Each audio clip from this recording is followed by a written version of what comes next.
হুজুর আকরাম সাল্লাল্লাহু আলাইহি ওয়াসাল্লামের কাছে এক যুবক এসে বলে, ইয়া রাসূলুল্লাহ, আমার নবী, নবী গো, আপনি আমারে তওবা করে দেন, আল্লাহ যেন আমার গুনাহ মাফ করে দেয়। নবীজি বললেন, যুবক রে, তুমি বেশি বেশি করে তওবা করো, আল্লাহ গুনাহ মাফ করে দিবে। যুবক বলে, নবী গো,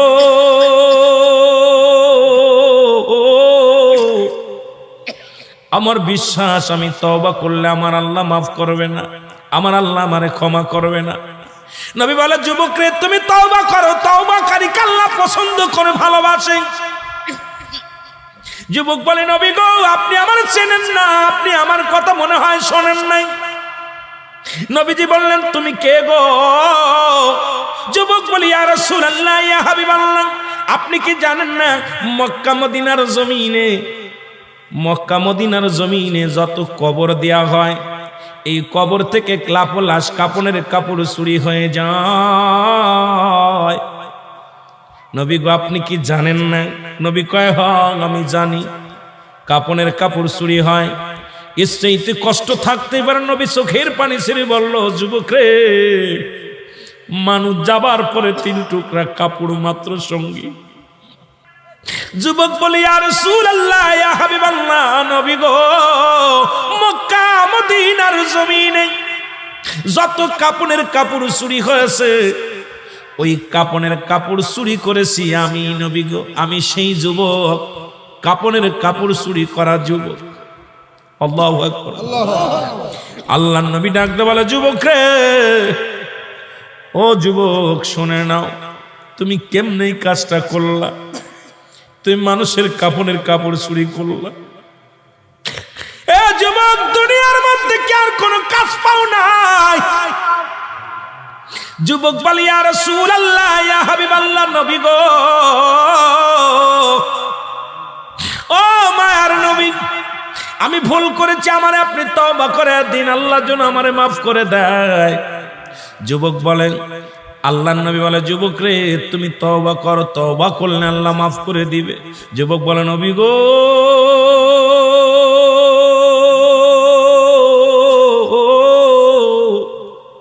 আমার বিশ্বাস এই জমিনের মধ্যে আমি তওবা করলে আমার গুনাহ মাফ হবে না, কারণ আমি এত বড় পাপী, আমি এত বড় অপরাধী।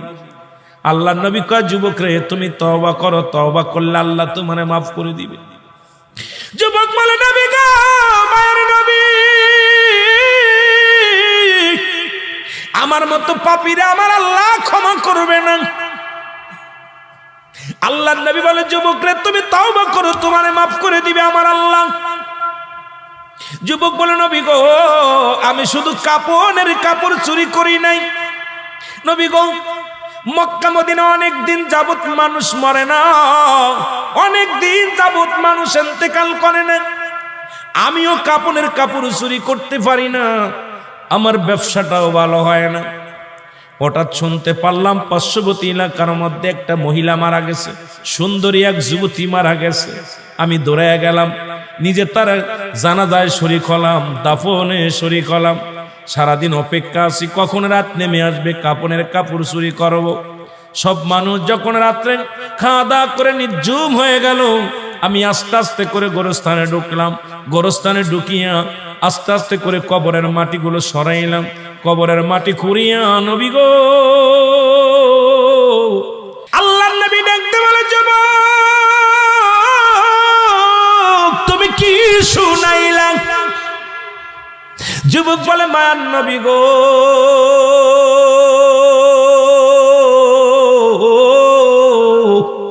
ও মায়ার নবী, যখন আমি, নবী গো, ওই মহিলার সঙ্গে ব্যভিচার করিয়া কাপড় 3টা নিয়ে লাফ মেরে উঠলাম কবর থেকে, এমন সময় একটা আওয়াজ শুনতে পাইলাম, ডাকতে বলে, যুবক রে, আজকে আমি তোরে বাধা দিতে পারলাম না, আজকে তোরে আমি ঠেকাইতে পারলাম না। ও যুবক, আমার সনে অন্যায় করলি, জীবনে কোনো বেগানা পুরুষ আমার জীবনে আসে নাই, আজকে তুই আমার সনে অন্যায় করলি, আমি আল্লাহর আদালতে মামলা দিলাম, আল্লাহ যেন কোনদিন তোরে ক্ষমা করে না। জোরে বল আল্লাহু আকবার। নবী বলে যুবকরে তুমি দূর হয়ে যাও, আমার কদম থেকে তুমি দূর হয়ে যাও।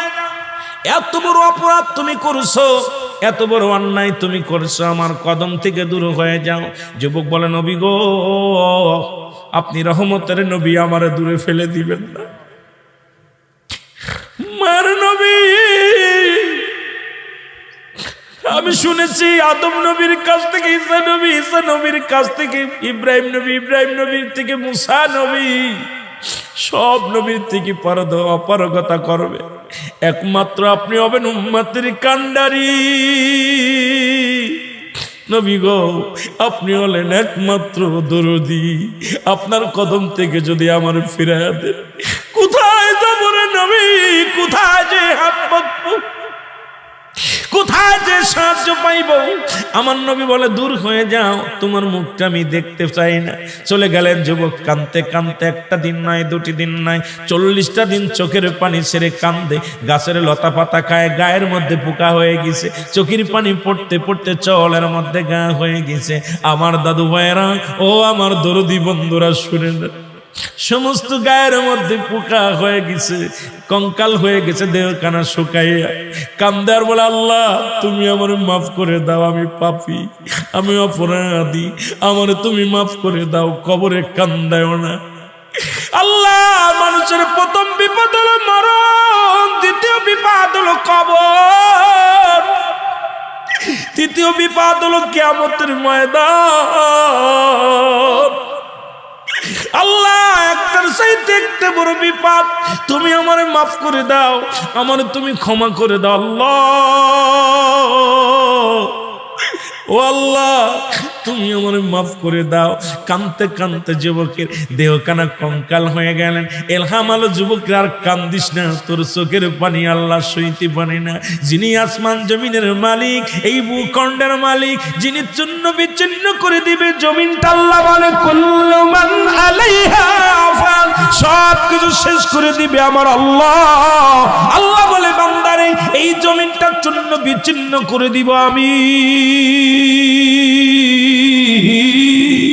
এই জমিনের মাটিগুলো পুড়ায়া তামা বানায়া দিব আমি, এই জমিনের যত পানি আছে পানিগুলো পুড়ায়া ছাই বানায়া দিব আমি। আমি আল্লাহ যেদিন কিচ্ছু বলতে কিচ্ছু থাকবে না, সেদিন থাকবো শুধু আমি। আমার কথা না, কোরআনের কথা শুনে না, আল্লাহ বলে কুল্লু মান আলাইহা ফান, সব কিছু শেষ করে দিবে আমার আল্লাহ। আল্লাহ কয় বান্দারে, সেদিন থাকবো শুধু আমি আল্লাহ, আর আমি থাকবো আমার নবীর ভালোবাসা নিয়ে।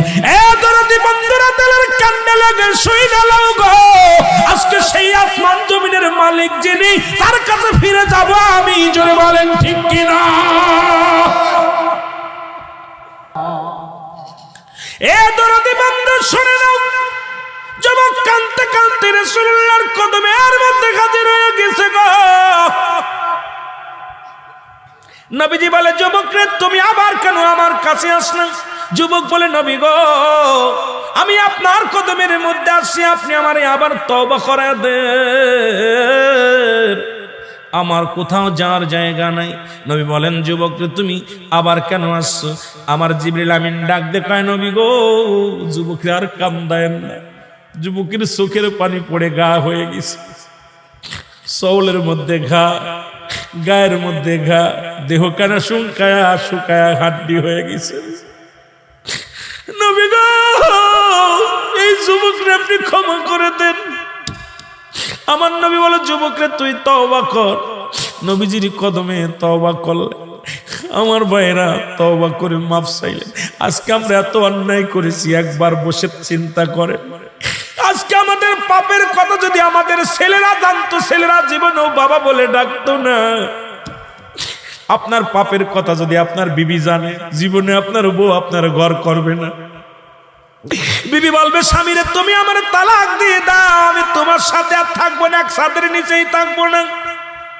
আপনার পাপের কথা যদি আপনার বাবা জানে ত্যায্য করে দিবে, আপনার ভাই যদি জানে জীবনে আপনার ভাই বলে ডাকবে না, আপনার পাপের কথা যদি এলাকার চেয়ারম্যান মেম্বার জানে আপনাকে এলাকার মধ্যে রাখবে না। এত অন্যায় করার পর আমার আল্লাহ প্রকাশ করে নাই, গোপনে পাপ করেছেন, গোপনেই রাখছেন, গোপনের গোপন। সেই আল্লাহরে কেন কানবেন না? এত হাসি কেন, এত রহস্য, এত তামাশা কেন? একটা রাত্রে কি যায় নামাজে বসে আল্লাহরে ডাক দিছেন, আমার আল্লাহ আমি অপরাধী, আমি পাপী, আমি কত অন্যায় করেছি, যদি দুনিয়ার মানুষ জানতো আমার এই দুনিয়ার মধ্যে জায়গা হতো না। আমার আল্লাহ তুমি আমারে মাফ করে দাও, কারণ যিনি গোপনের গোপন তিনি কত ভালোবাসে তার উম্মাত বান্দা বান্দিরে। আজকে কোনো কিছু প্রকাশ করে নাই, আজকে আপনার পাপের কাজগুলো আপনাদের প্রকাশ করে দেন নাই, সেই আল্লাহর দরবারে কাঁদার দরকার আছে কি না? আমার ভাইয়েরা মাঝে মাঝে চিন্তা করি, আল্লাহ বয়স 43 পা দিয়েছি, বাবারে কখন যেন মৃত্যুর ডাক পড়ে যায়, মনে হয় আমি বাচ্চা বয়স, আসলে না রে বাবা, 43 পা ফেলাইয়া দিছি, আর 2-1 বছর বাঁচবো কি জানি না, কখন যেন মালাকুল মাউত এসে যায়, কখন যেন ধরা পড়ে যায়। বাবারে কখন যেন আপনাদের একদিন শুনবেন রুহুল আমিন সিদ্দিকী আর নাই, এই দুনিয়ার মায়া ছেড়ে চলে গেছি।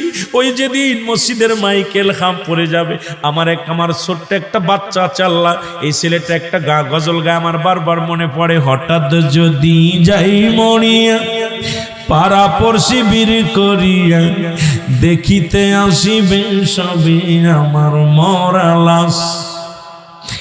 বাজান রে আমি বুকের ভিতরে নিয়ে বলি, বাজান রে তুমি কেন এই গজলটা গাও? কাব্য গো দেখি সব মানুষ শুধু চোখ বুজে রায় আর কাপনের কাপড় সাদা কাপড় পরায় আমাদের গোরস্থানে শোয়া দেয়। এ মুসলমান, মাত্র 3 বছর বয়স শিশু ছেলে, আমার দাদু ভাইয়েরা কয়েকদিন আগে চাচা মারা গেল, ছোট ভাই আমার সঙ্গে আমাদের মেহেদি হাসান ছিল, সন্তানরা এত টানিয়া খালি বারবার কবরের পাশে দাঁড়ায়, আমি কাব্য তুমি আমার কোলে আসো। কাব্য কেন শোয়াইলো? এই যে ও আমাদের মতো কাপড় কেন পরে নাই, সাদা কাপড় পরাইয়া দিছে, আর গজলটা গা শুরু করেছে, হঠাৎ যদি যাই মরিয়া পাড়া পড়শি বীর করিয়া দেখিতে আসিবে সবে আমার মরা লাশ, দাদিয়ে কাটিবে কে হাজারের কাঁচা বাঁশ, গরম পানি মশারি তলে কাপড় খুলিয়া সেজ বিদায়ের গোসল দিবে ডলিয়া ডলিয়া, 3 টুকরা নতুন কাপড়, 3 টুকরা সাদা কাপড়, অন্যরকম সাজ, দাদিয়ে কাটিবে কে হাজারের কাঁচা বাঁশ। এরা মুসলমান পাটা কবরে চলে গেছে, এখনো দুনিয়ার পিছে পিছে ঘুরছেন, ও তোর পিছে পিছে ঘুরছে সমন, কোন দিন গলায় পড়বে বেরি, দেখ না মন জাক মারি দুনিয়াদারি। আমার আল্লাহ বলেন কুল্লু নাফসিন জায়কাতুল মাউত। আমার রাসূল কি বলে? দলিল মেরকাত সরে মেরকাতের 10ম খণ্ড 722 নম্বর পৃষ্ঠা, তাফসীরুল বায়ান 5ম খণ্ড 524 নম্বর পৃষ্ঠা। আমার নবী কালা ইন্নাল্লাহি, আল্লাহর যারা মাহবুব বান্দা হয়ে যায়, লা ইয়ামুত, তার মৃত্যুবরণ করে না। আল্লাহ কয় প্রতিটা প্রাণীর মৃত্যু স্বাদ গ্রহণ করতে হবে। আমার নবী কয় যারা আমার প্রিয় মাহবুব বান্দা হয়ে যায়, আমার আশিক, আমার পাগল হয়ে যায়, এই দুনিয়া থেকে তাদের মৃত্যু নাই। বাবারে বড় আশ্চর্যজনক মনে হয়, এই কথা কেন আপনাদের মনে আসে না? কেন এত দুনিয়া দুনিয়া নিয়া? এই দুনিয়ার মানুষ শুনে নাও, নবী বলছে বালহুয়া কেলা, এই দুনিয়াটা হলো পচা দুর্গন্ধ মরি। মানুষের চরিত্র হলো বাদাম রে কুকুরের চরিত্র। কুকুর যেমন মরি পাইলে খুশি হয়, এক পা কবরে চলে গেছে, সুদ ঘুষের মধ্যে আসি, এখনো জমা জমি নিয়ে হাঙ্গামা মারামারি, দুনিয়ার ছেলে মেয়ে নিয়ে হাঙ্গামা করছি। এ দাদুরে কখন যেন ডাক পড়ে যাবে, মসজিদে হাম পড়ে যাবে, আর আপনি নাই, তাহলে দুনিয়ার মধ্যে কি করলেন, কি নিয়ে যাবা কবরে? ওই কবরের পুঁজিটা করার দরকার আছে কি না? এই জন্য আল্লাহ কি বলে দেখেন না, আল্লাহ বলেন ইয়া আইয়ুহাল্লাযীনা আমানু সাল্লু আলাইহি ওয়া সাল্লিমু আল্লাহ যদি বলতে আইয়ুহান নাস, নাস শব্দের অর্থ মানুষ, মানুষের মধ্যে বেঈমানগুলো আছে, মানুষের মধ্যে বাটপারগুলো আছে, মানুষের মধ্যে কাজ্জাব আছে। এরা জীবনেও নবীরে ভালোবাসবে না। আল্লাহকে এই মানুষের মধ্যে একটা মানুষ আছে, তারা হলো ঈমানদার। ঈমানদারেরা শুইনা নাও, দুরূদ ও সালাম পাঠ করো কার উপরে? আমার নবীর উপরে। এই জন্য ঈমানদারেরা নবীর জন্য পাগল, জোরে বলেন মারহাবা।